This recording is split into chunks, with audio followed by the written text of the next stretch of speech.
What's good, world? What's good, world? What's good, world? I might be back with another reaction video. What's good, world? Reaction video. Let me grab my hat off the floor.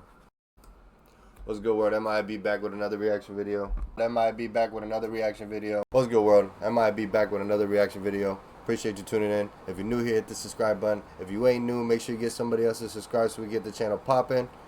And I don't gotta pull up and pop you. Thank you for tuning in. I appreciate you. Now let's just jump straight into it.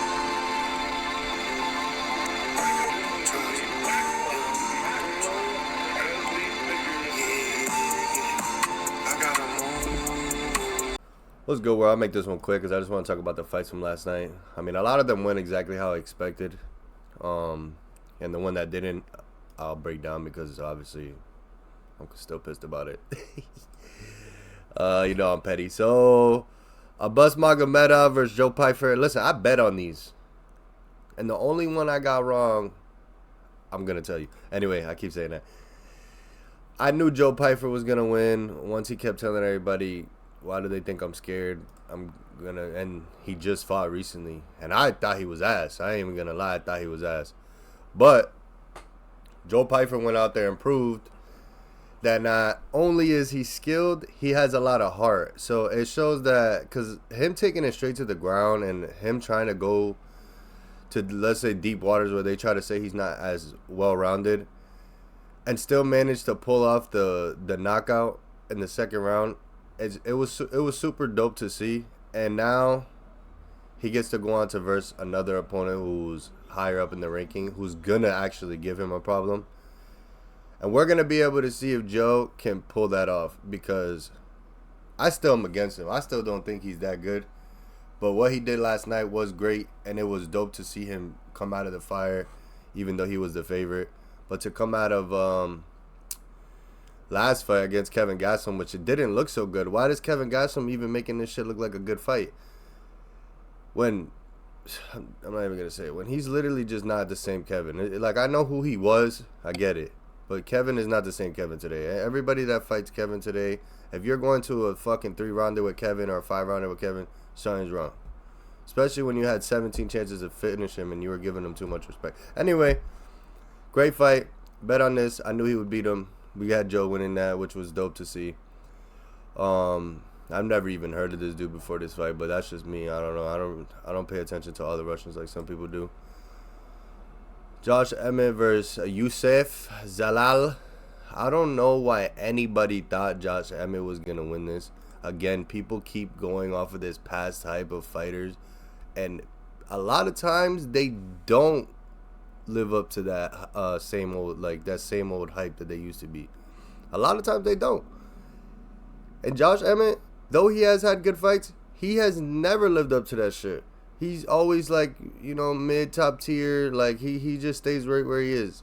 Youssef is a great fighter, and he proved that, and that's why the fight went exactly the way it did. There's not even much to say. This shit happened in like a minute. Submission done.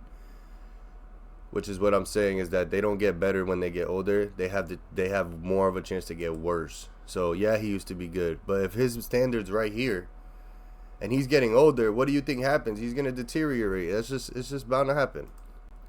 This fight, I bet on this fucking fight, and it's just not even that I bet on the fucking fight. It's the fact that Khalil Roundtree, like, it makes me wonder if he even has a brain, cause bruh, you're literally winning the fight. And then the third round, they tell you he's gonna go for it all. He's gonna come for it all. Bro, just dance around the fucking cage. Push him.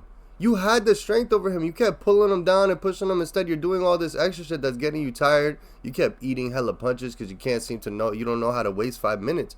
You don't know how to take a round because you're too busy trying to do shit for the fans that we don't want you to see. If you want to become a champion, there has to come a point where you have to put yourself first, and then the fans will come with you. But if you keep going towards what we want, like, it was a great fight, and it was good to see y'all bang out at the end, but to throw away the whole fight over this pride thing that Khalil seems that he can't get over, it's like, it's almost ridiculous, right? Like, you just did this fight with Alex where you just let your pride ruin you, and you could have took him to the ground. You could have took it to the ground a million times and probably won. And then you get the chance right here to just do something, throw him to the ground, take it down, anything, to just hold him for fucking just to the round, and you chose pride over respect, because you're not being a respectful champion if you can't seem to put your pride aside to try to win the fucking fight.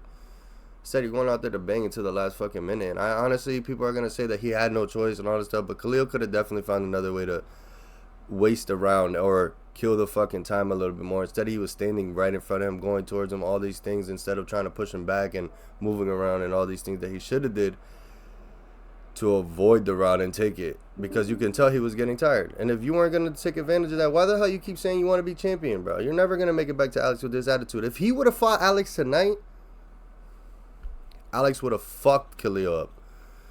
If Khalil would have fought Alex tonight, there would have been no second round, just like how it was.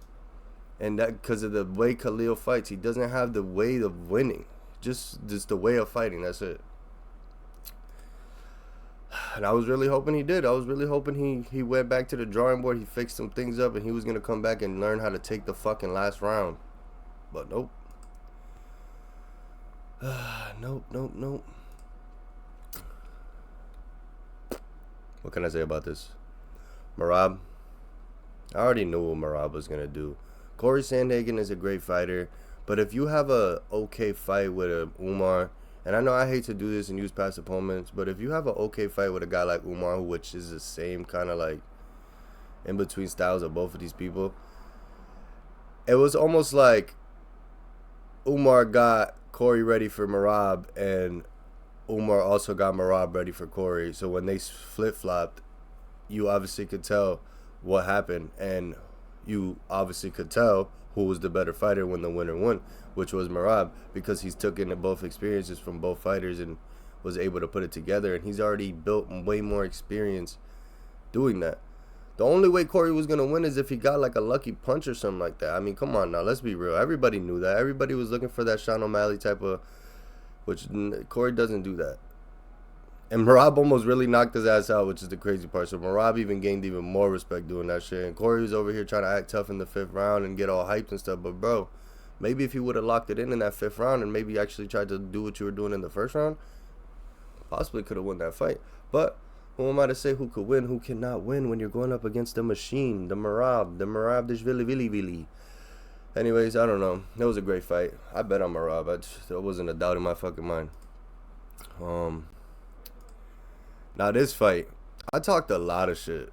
I talked so much shit that I had people commenting back to me telling me I was an idiot. But what you don't know is the day before the fight, during the face-off, before I put in my actual bets, when they did that face-off and Alex told him I'm not going back to the tire shop, everything changed. My whole opinion changed. My pick changed. And my bet went to Alex. Is when I knew Alex was back. Alex took time to just give us what we wanted, and it injured him so much. And he just didn't look the same when it came time to fight Magomedov. So that's what made me doubt, like, again, because I always feel like people deteriorate. They don't get better. When I seen Alex face off with Magomedov, I knew Alex was back. And it's just Alex, you can just see he's different. He just built different. And when he came out there, he just looked different. And that's the type of fighter that I expected Alex to be, which is why I bet on him. Now, if Khalil didn't fuck up my parlay, we'd be sitting here talking about something completely different right now. But, you know, that's how it goes. I ain't really worried. I just love the sport. Shout out to Alex. What a way to win. People are saying Magomedov was injured and all this, but don't start doing that shit. Don't start doing that bullshit. We don't care if Magomedov was injured or not before the fight, bro. Shut the hell up. Get over it. You know who's back? CHAMA. And we out of here. Sheesh.